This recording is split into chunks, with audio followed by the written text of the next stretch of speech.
Mr. Cage's thought of the day is this: you impact people the most by just being who you are. Nothing more, nothing less. I happen to be in a conversation with one of my associates, and that person has transitioned from one space in terms of career to another. And with the space that that person has transitioned to comes a title. We was in a conversation, and the person was sharing with me, Mr. Cage, I'm really not in the titles. The environment that I'm around, they seem to be really into these titles. And as I listened to the person in the conversation, I said to the person, you know what? We impact people the most by just being who we are. Now, sometimes who we are gets muddied due to titles. And anytime an individual identity gets muddy, gets vague, gets murky because of a title, that's associated with insecurity. You are not your title, whatever your title may be. Your title is a designation for respect, honor, and functionality. It allows people to know the gift, the talent, the skill, or the experience, but it also allows people to know what to expect from you, what to come to you to get, what questions to ask. But if we operate in insecurity or false identity, we will take the title, whatever it may be, in whatever sphere of influence or industry, and we will internalize it. And that title will follow us everywhere we go. And when an individual that may not have a title, or an individual that we identify as lesser than, makes a statement, gives us some redirection, give us an idea or a suggestion, we will minimize that person and what they said, and we'll miss out on an opportunity to realize our full potential. You, wherever you are, whatever city, whatever state, whatever nation, you bring the most impact to people's lives by just being you. Reason being is because when you operate organically in yourself, people are getting the best version of you. Sometimes people modify their behavior to fit different environments. And when we go about it in that way, it's because we're looking for acceptance from a group.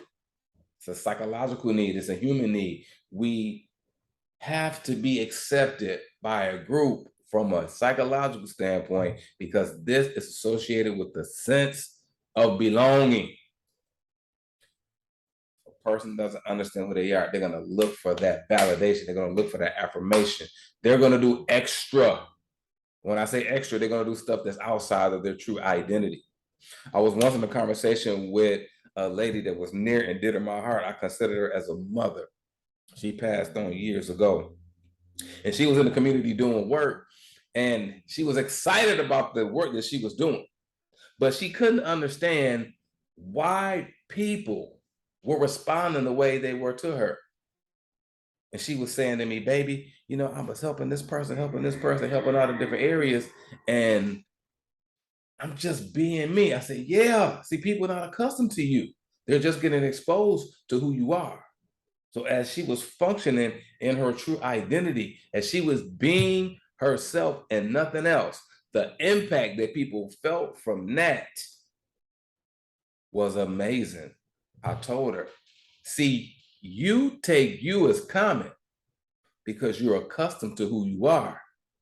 But when other people aren't accustomed to who you are and they reap the benefits, they reap the fruit, they reap the encouragement, they reap and feel the authenticity or the genuineness of the spirit of who you are coming into them, it's amazing because they can feel it.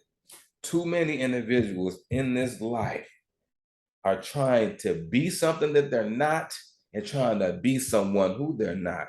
And what is taking place is they not only cheating themselves, but they're cheating each individual that they come into contact with. If you find yourself connected to a person or people and you cannot be you, because sometimes people's own insecurities and things that they have going on internally will not allow them to receive the best version of you or what you have to offer them. People, believe it or not, people can hinder your expression of who you are based on their ability to receive who you are. And you this last thought. Sometimes a person's insecurity will hinder them from receiving the gift that you are to them, because of insecurity, rejection, pride, insecurity always transitions into comparison. And if it's a comparison, competition is not far behind. We're not talking about in sports, we're talking about in practical living. Therefore, if I see you as my competition and you're trying to give me an idea, a suggestion, advice, trying to link me to an opportunity, personal growth and development, job, career, whatever it may be, I will reject that because I will process it wrong and it will come and it will be received as I'm inferior to you. But we're not in competition. We're on the same team. That means what has been given to me to give to you, what has been given to you to give to others is a gift. And the gift can be freely received when we understand who we are and understand what we've been created to accomplish on this small, minute earth and period of time that we have to fulfill our purpose and to fulfill our destiny.